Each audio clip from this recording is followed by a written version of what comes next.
Hey there, thanks for joining us on the Go Get It podcast. My name is Rob Butler. For episode 3, we have Elizabeth Shaw, the co-founder of Fresh Kids. Fresh Kids is a brand name out of the Calgary marketplace where they take consignment clothing but enhance the overall experience for how clients interact with the business. Elizabeth's going to bring us up to speed on how that's happened, what the evolution looked like, and the next number of years in terms of what her goals are for the business. So with that, why don't you join me on the Go Get It podcast and let's go get it. Let's go. Let's get it.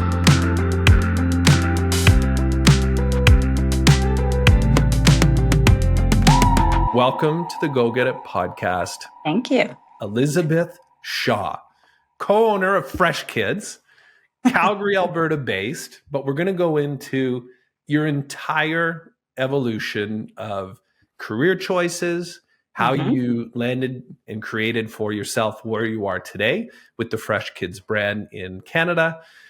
And as well, we're going to draw from your experiences to share with the audience the 3 most important things that you'd recommend somebody consider as they're pursuing not necessarily something in the exact category as yours, but something in an entrepreneurial type of fashion. And we can talk about this as well, but you've grown up around successful business people, Yes. friends and family. And I'm going to be curious, like in terms of, is it through osmosis that you've absorbed these habits? Was it working for family businesses growing up? Anyways, we'll get into all of that.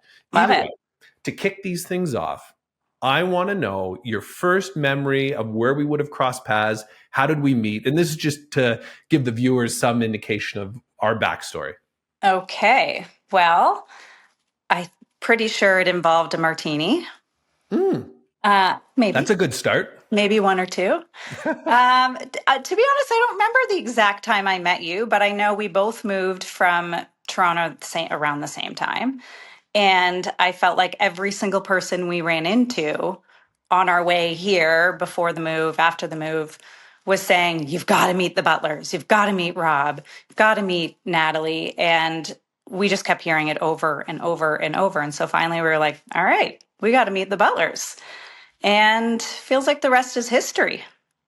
Do you remember exactly when we met? So I'd say exact same lead up in terms of moving across the country, having very similar demographics within the family, being a lot of newborns, and to then pick up and totally change scenes kind of halfway through each of our careers and then start from scratch in a new city. So the lead up, there were so many mutual friends. And to this day, I still don't understand how we did not cross paths back in Toronto. Because I think even now, when we look back, our actual houses, I think even in Toronto, would have only been a couple of kilometers away. So here we are, 11 years later. Yeah. Landing where you are right this second, just maybe talk to the viewers about what the role looks like, what is Fresh Kids, and then we'll go backwards in terms of what led up to meeting that expectation for yourself. Okay. So Fresh Kids started as a baby and children's consignment store. We've now added women's, we've added teens over the years. And that looks like a consignment model. So there's resale and there's consignment. Resale would be someone going out and sourcing products and reselling them, essentially. And then a consignment model is people bringing us their items on consignment, and if they sell, then they're paid out. So when we were kind of thinking about what model made the most sense, because we were new and we were starting, consignment made sense because there's very little overhead and risk involved in that, because you're not buying the inventory outright. You're given it and then selling it. So Fresh Kids, remind me, how many years has it been in business? And then in terms of when you established the brand and kind of found the location that was going to work for you, was it always in an actual, what's the right word, like brick and mortar type location? Was that the concept originally? Yes. So we've been around for almost a decade, almost 10 years. Nice. And it's exciting. And the original idea was a brick and mortar. We wanted to kind of disrupt the secondhand children's typical store and offer people somewhere to shop that looked beautiful, like beautifully merchandised, more like we're walking into a children's retail boutique that was, fancy and looked nice, not like making your way through racks of dirty clothes and smells, which is what Yeah. secondhand clothings have a reputation for, unfortunately. So Right. the idea was, yes, absolutely, we had to have a brick and mortar because we needed to show people that shopping consignment could be a really beautiful experience and a really great experience. And that's kind of that was the initial idea, is to just make it through the eyes of a first time shopper in the consignment field, a really nice, beautiful experience.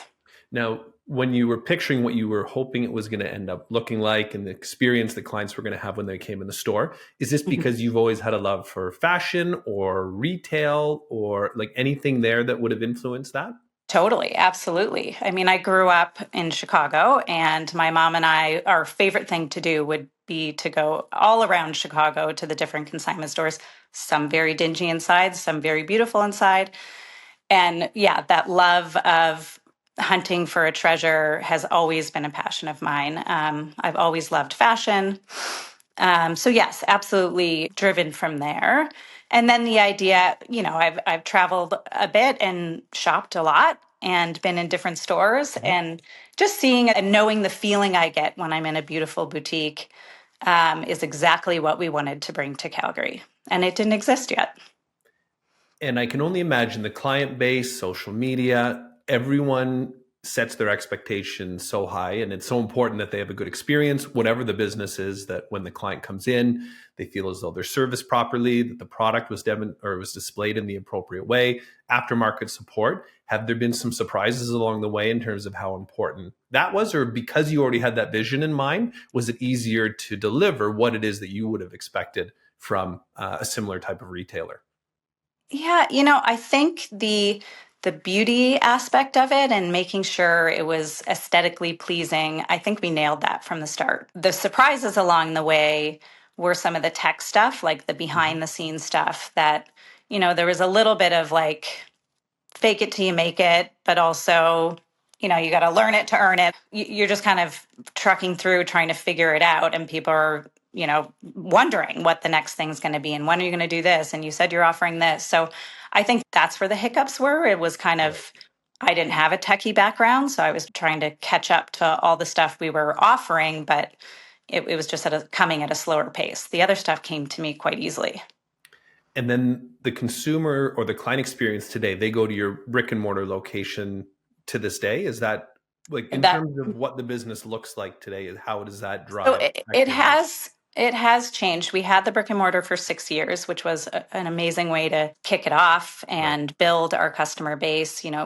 We started with maternity, which we don't really offer as much anymore.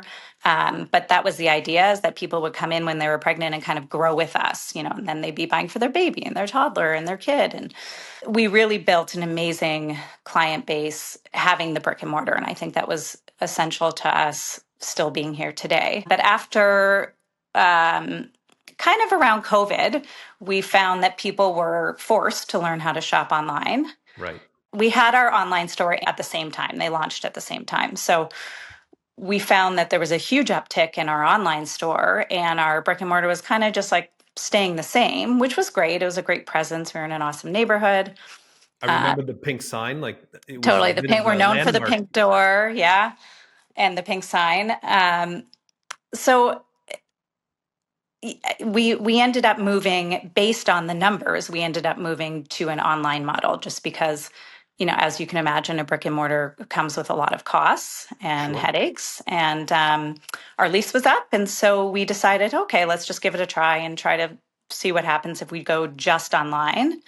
And we're still there. So, in that, we've been about 4 years online without opening up another brick and mortar. It's always like, maybe we will, Sure. maybe. Part of that, you talk about the, like, not to say less stress, but just fewer moving parts, I assume, with a digital platform where they're still going to have their challenges, but the staffing part must be easier. I Hugely. assume Yeah. it's more current in terms of what you're able to post online, and then it's more. in real time, let's call it, as far as what clients or prospective clients can see before they purchase stuff. So Mhm. the being able to adapt, I think, and innovate as it relates to distributing any type of product. I think world being shut down for a couple of years influenced a lot of shoppers' behaviors, but probably yours as well in terms of how you thought you wanted to deliver that product to your end client. And you did touch upon that. So, and Yeah. I'm sure this is all part of parcel what you might touch upon, but let's assume you're presenting to a group of new graduates that are coming out of school and they're just getting their careers going. So they're looking for kind of the tips or tricks. And the format for the Go Get It podcast is, what are the three most important things you'd recommend they think about? What Okay. comes to mind in no particular order? What's one of the most important things you've learned over the last decade with fresh kids that you think somebody should be thinking about in their career progression? Well, I mean, on a really basic level, like we talked about, I think when we started it, we got here, and my business partner was also living in Chicago at the time. So we got here and we thought, if you're thinking about starting something new, you think, does this already exist? Whether it be a product, an idea, whatever.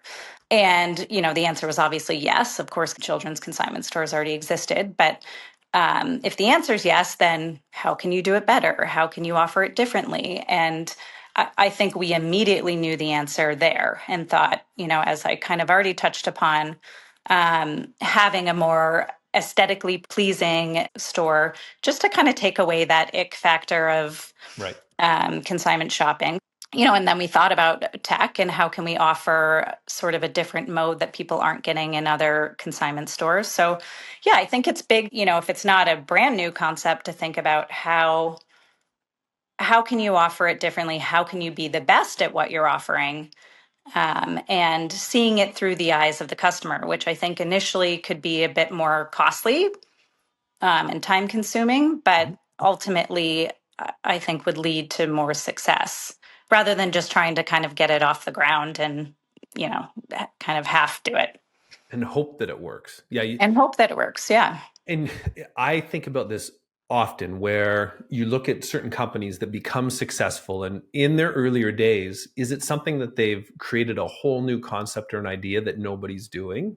In which Mhm. case, there's a very clear path for them to be able to do that. But to your point, Right. the stigma maybe of what's the right word? I mean, secondhand, Secondhand, pre-loved. secondhand. Yeah. Whatever. So, yeah, knowing that already existed, being able to take what may or may not be working already, and then differentiating yourself enough that you become the go-to supplier in that category.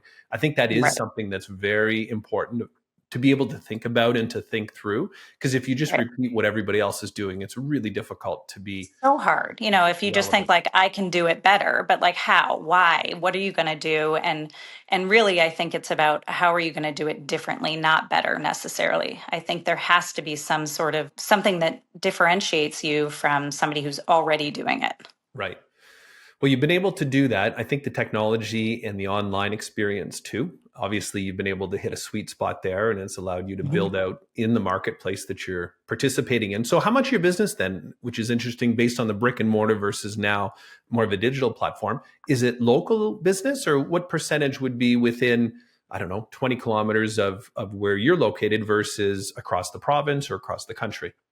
Yeah, I would say about half of our business is within Alberta.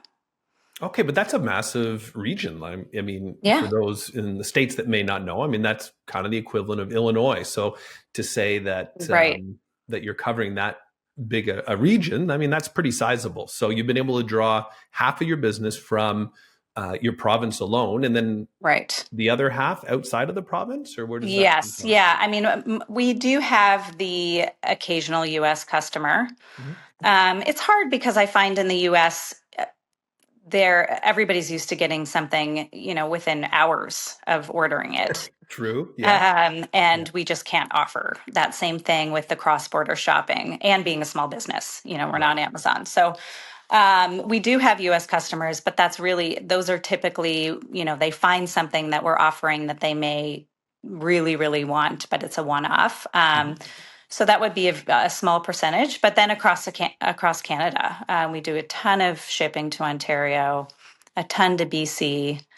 Um, So yeah, I mean, it's kind of a mix across Canada.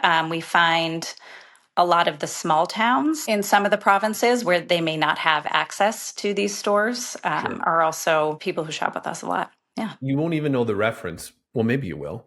You're like the Eaton's catalog of today. Yeah. I mean, I genuinely think that back in the day, that was the premise behind the Eaton's catalog, so that you could order something, and no, it wouldn't arrive for a month, but at the very Right. least, you got access to it, and you didn't have to leave your smaller town to do it. So, I Right. mean, in some way, shape, or form, there's got to be something that's similar between what you're doing now and what they were attempting to do back 100 years ago. For sure. Okay, so differentiating yourself from your competition, and Mhm. then what would the second most important thing that people should be thinking about as they pursue a career either similar to yours or in the entrepreneurial space? I think having passion about what you're going to do. I think passion creates motivation, which ultimately would lead, hopefully, to success. I think if you're not passionate about what you're doing, it's hard to get up and go to work. It's hard to keep plugging away, especially as an entrepreneur, because the job never stops. Like, you're answering emails all hours of the day into the night. You're thinking about it constantly. How can I do better? You're not thinking, in some other jobs, like, well, that's somebody else's problem to worry about. When it's your company, it's all you think about and it's all you worry about. So I think if you're passionate about it, that kind of overrides all the other, um, worries that may be in your head or obstacles that might get in the way. I think to find something that you truly feel passionate about is key. It comes up so often in the interviews that I've done to date, the passion part. And I find what is interesting though is what drives somebody in terms of what that passion is by definition. Is it financial success? Is it Right. they just like the day-to-day rhythm and experience of what they're doing? Maybe they love the reaction they get from a client or someone that they've sold something to, and just having positive reinforcement that way. Do you have a feel or a sense for what the passionate part about your particular role is that really does get you excited day to day? Yeah, that's an interesting question because I think it's sort of evolved over time. Initially the passion was just about creating something that I thought was going to be a beautiful experience for somebody having been, a lover of fashion and a lover of retail. And previously, in my previous life, I was a teacher. So I also just have a love for young kids and families. So I loved the idea of building a community within the brick and mortar where, we'd be seeing the same moms come in with their kids and the kids would play while the moms shopped. And eventually we offered coffee and tea and music sessions and all kinds of things that just kind of built the community rather than just being a place where people would shop. Right. And so initially, I think the passion was driven, the passion for building that community was there, and then if you have some success, then you're kind of fueled by that as well. And then you become passionate about that. Well, now I want to be known as the best in the business, or, I want to keep making X amount of money to, pay whatever for your family. So I think it kind of changes over time or it's ever evolving, but I always feel passionate about what I'm doing, which I think is really an amazing feeling. It's incredibly important based on the feedback that we've heard so far, because you're enjoying what it is that you're doing and you're delivering it to the audience that you are, that you've created for yourself. There's something about that. I feel as though it's rewarding at the same time because you get to overcome those challenges and you have some autonomy over how you get it done as an entrepreneur, which is amazing. Totally.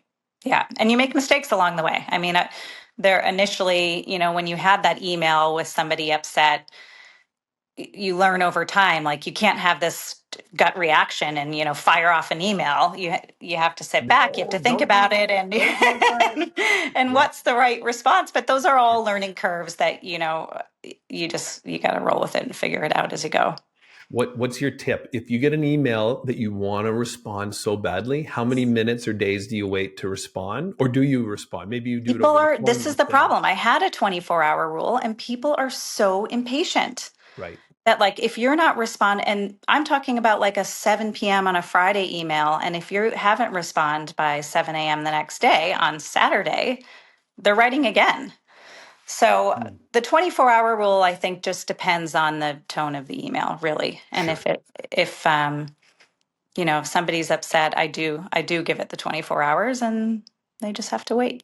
I'm good. This is my tip, even though I'm not being asked what I'd recommend, but I will tell you, anyone coming out from school, don't get excited to respond to that email thinking you're going to solve something because you have a counter argument.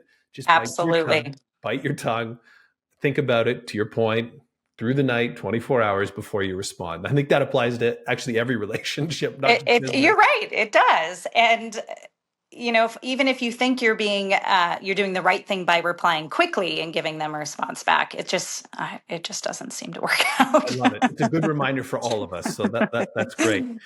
So differentiate, number one, being passionate about what you're doing, number two. So the number three tip you'd give somebody to close out the session. What are you thinking? Um, well, I mean, a combination, again, this seems like a really easy concept to think about, but not being afraid to fail. I think when you're starting something new, of course, there's going to be things that don't work. And being able to, with this, I also would say like having thick skin. You have to be able to take the Right. feedback, which is essentially, sometimes hard to take criticism, and take that and make it into something and improve. Because, if you don't, you're not taking the feedback in the way you should to make something successful. So I think a combination of those two, again, even to the emails we were just talking about, you're getting a rough email at 2 a.m., being able to take that and think, okay, what can I do with this? How can I make success into it? Right. And then not being afraid to fail. We were lucky in the sense when we launched the brick and mortar, it was really successful from the get go. And then I think that kind of gave us a confidence like, all right, now let's try this and let's do this. And we launched, we thought, okay, now we're going to make it like a lifestyle boutique, and we're going to offer all these things, not necessarily Right. consignment things, but I kind of remember that. And you tested some other retail products and totally. yeah. Yeah. And it was a complete fail. Nobody wanted anything to do with it. And we were shocked. We thought it was going to take off like crazy. So, um, and then we had another idea. What about a membership where people buy into a membership and they get, little perks along the way? People loved it. And I thought, we'll throw it and see if it sticks. And I didn't think it would at all. So I think not being afraid to fail, but also being willing to try a million things and just see what sticks, because we surprised ourselves. I mean, things that we thought for sure were going to work didn't, and things that we thought were going to be okay have been huge. I don't know if there's the right answer to this, but when you're starting a new business out in your situation, did you find, and you said you had success out of the gate, but what does that actually look like? Is that literally within the first 4 weeks, you're like, okay, there's something here? Or does it take a year to get a little bit more comfortable, to build out a bit of a brand reputation? Like, what do you think for somebody that is just starting out? What's a realistic goal for themselves to be able to measure whether or not there's something there? Yeah, I mean, I think realistically a year, because you need to, especially financially, like, make sure within that year you're paying rent, you're paying employees, you're adding employees, and making sure you can cover that cost and hopefully make some money in the end as well. For us, I would say it was probably, I think we were in a smaller brick and mortar in the same building to start. And then after about a year, we expanded into the whole house. It was just like a little house. So we expanded into the whole space. Um, so yeah, I think a year is realistic. But I also think we had a good feeling a couple months in. And then as a co-owner or having a couple people involved, similar to any relationship, there's always different personalities and perspectives. How do you find, without going into any negativity around it, I'm just kind of curious, like, what does that look like working with somebody else and coming up with good ideas? When you complement yourself with somebody, is it that they bring something else to the table, or are you very much on the same page most of the time? And how does that kind of feel and work? I think Caroline and I got really lucky, and we didn't know we were going to when we started it. She's very good at some things, and I take on other things. And I think we're very aware and clear on who's good at what and who needs to take over what. Sometimes unspoken. It's just like, who's going to do that task and who's going to do the other one. Right. And so we've been lucky that way. Yeah, sure. Of course, over a decade, we've had moments, and we give ourselves a 24-hour rule. If there's a disagreement on how we're going to do something, it's like, all right, let's just both sit back, think about it for a day or two, and then come back to the table. And we've been really good at that. We've had a great relationship both inside and outside of work as a result. Yeah, and I think it's really important when you do see people that have built any business or relationship and they're on the same page. Like, no, of course there's going to be things that need to be worked through, but I think it's a valuable lesson that I think people, if they're the right fit and the right personality and they bring something slightly different to the mix, it can be very successful in that setting. If you're both good at different things, then you both appreciate what the other person is good at. So I like that we're both good at different things. We've covered a lot of good material. You've been a great guest. Any last closing comments or anything else that you'd share with the group? And I would say I think maybe don't. People say, like, do you feel ready to do something? I would say don't wait till you feel ready, because it could be forever. I think if you have an idea that you really are passionate about and you think could be something new that you could bring to the market, I say go for it. I say go get it. Go get it. I love it. Great closing, Elizabeth Shaw. Thank you so much for joining us this morning. Thanks, Rob. Let's go. Hey, this is Rob Butler on the Go Get It podcast. Thanks very much for joining us today. We appreciate you listening to what it is we can bring to your career evolution. And if you liked our guest, feel free to 1, follow us, and 2, put a question in the reel, and hopefully our interviewee can respond to that question directly. With that, I'd like to encourage you to join us on next week's edition on the Go Get It podcast. Thanks again.